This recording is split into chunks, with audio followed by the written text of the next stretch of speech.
সকলকে শুভ সন্ধ্যা এবং শুভ সন্ধ্যা ডক্টর নায়েক। আজ আমি এক মানুষ কথা বলছি মানবতার পক্ষে। এখানে ডক্টর নায়েক রয়েছেন। আমরা আপনার নাম জানতে পারি দয়া করে? আমি চিরাগ, এবং দয়া করে আমার ধর্ম জিজ্ঞাসা করবেন না।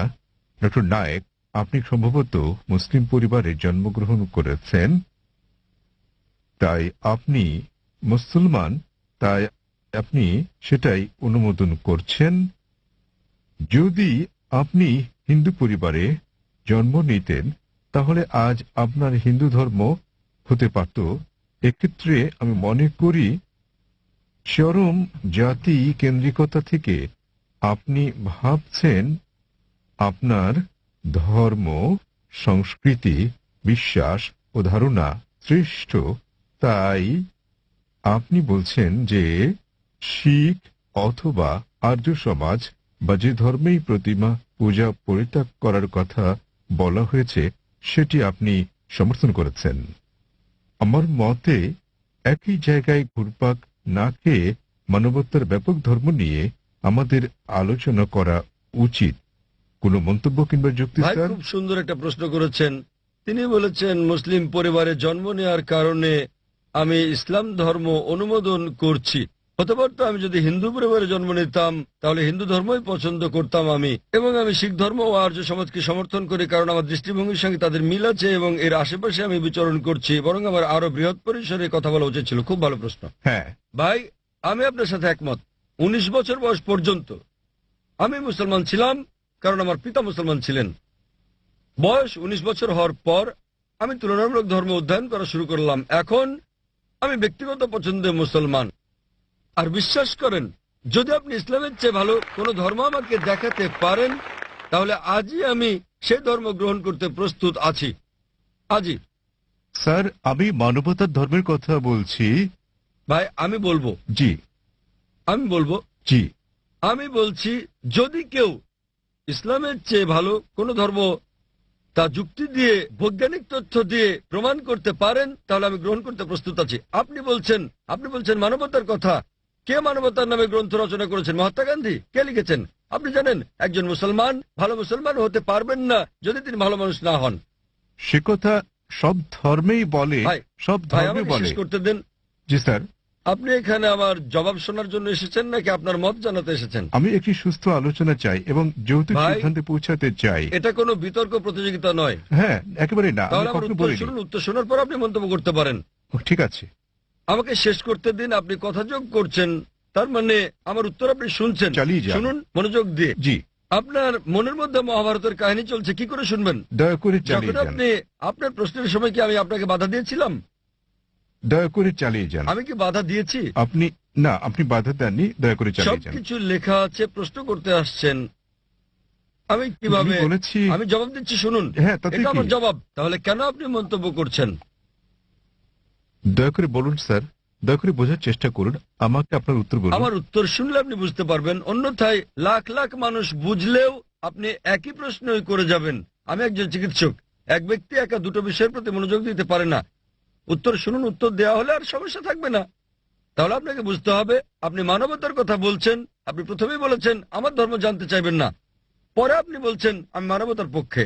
সর্বপ্রথম আপনি আপনার দৃষ্টিভঙ্গি শনাক্ত করতে লজ্জিত, তারপর আপনি মানবতার কথা বলছেন। আমি আপনার কাছে জানতে চাই মানবতা নামের বইটি কে লিখেছেন? এরকম কোন বই আছে কি? মানবতার কোন দিক নির্দেশনা আছে? আমি আপনাকে বলছি ভালো মানুষ না হয়ে একজন মুসলমান ভালো মুসলমান হতেই পারে না।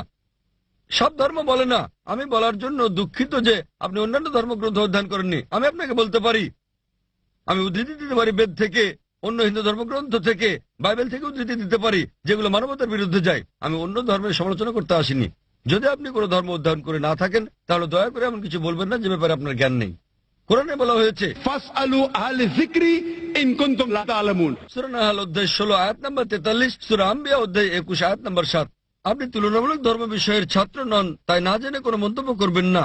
আমি বাইবেল থেকে উদ্ধৃতি দিতে পারি যা মানবতার বিরুদ্ধে। আমি আপনাকে চ্যালেঞ্জ করছি, কোরআন থেকে এমন একটা আয়াত বের করেন, নবী মুহাম্মদ সাল্লাল্লাহু আলাইহি সাল্লামের এমন কোন বাণী বের করেন যা মানবতার বিরুদ্ধে যায়। সুতরাং এমন কথা বলবেন না সব ধর্মে বলা হয়েছে। দুঃখিত, আপনার জানাশোনা বড়ই দুর্বল। আমি আপনাকে যা বলার চেষ্টা করছি, মানবতা মানে ঠিক আছে আপনি কেবল স্ট্যান্ডার্ড 2-3-তে আছেন, আর আমি যা বলছি তা কেবল স্কুল পাস নয়, কেবল স্নাতক পাস নয়, বুঝতে হবে স্নাতকোত্তর পাস হতে হবে আপনাকে। ইসলাম মানে উচ্চ পর্যায়ে, কেবল মানবতার কোনো পর্যায় নেই। ভালো মানুষ না হলে কোনো মুসলমান ভালো মুসলমান হতে পারবে না। আমি আপনাকে চ্যালেঞ্জ করছি, ইসলামের এমন একটা দিক আপনি বলতে পারেন যা মানবতার বিরুদ্ধে যায়।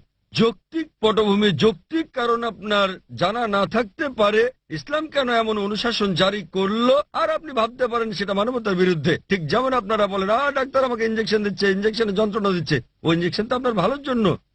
আপনারা বলেন ডাক্তার আমার পেট কেটে ফেলেছেন, তিনি তো পেট কেটেছেন আপনাকে জীবন বাঁচানোর জন্য। সুতরাং ডাক্তার যা জানেন আপনি তা জানেন না।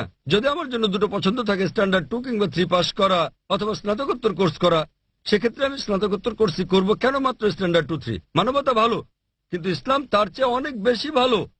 আপনার প্রশ্নের ব্যাপারে বলতে গেলে, আমি মুসলিম পরিবারে জন্ম নিয়েছি বলে আমি ইসলামকে অনুমোদন করছি। আমি আপনাকে বলছি, আপনাকে চ্যালেঞ্জ করছি, যদি কেউ আমাকে প্রমাণ দিতে পারে অন্য যে কোনো ধর্ম, আমি প্রধান ধর্মগুলোর বেশিরভাগই অধ্যয়ন করেছি এবং আমার মনে হয় ইসলাম সবচেয়ে যুক্তিগ্রাহ্য, মানুষের সবচেয়ে সেরা ধর্ম, মানবতার। এটাই একমাত্র ধর্ম যাতে মানবতার জন্য সমাধান রয়েছে। আল্লাহ বলেন সূরা আলী ইমরান অধ্যায় নম্বর 3 আয়াত নম্বর 19, ইসলাম, সর্বশক্তিমান ঈশ্বরের কাছে একমাত্র গ্রহণযোগ্য ধর্ম ইসলাম। আর আপনার জানার জন্য বলছি, আপনার যুক্তি অত্যন্ত নাজুক।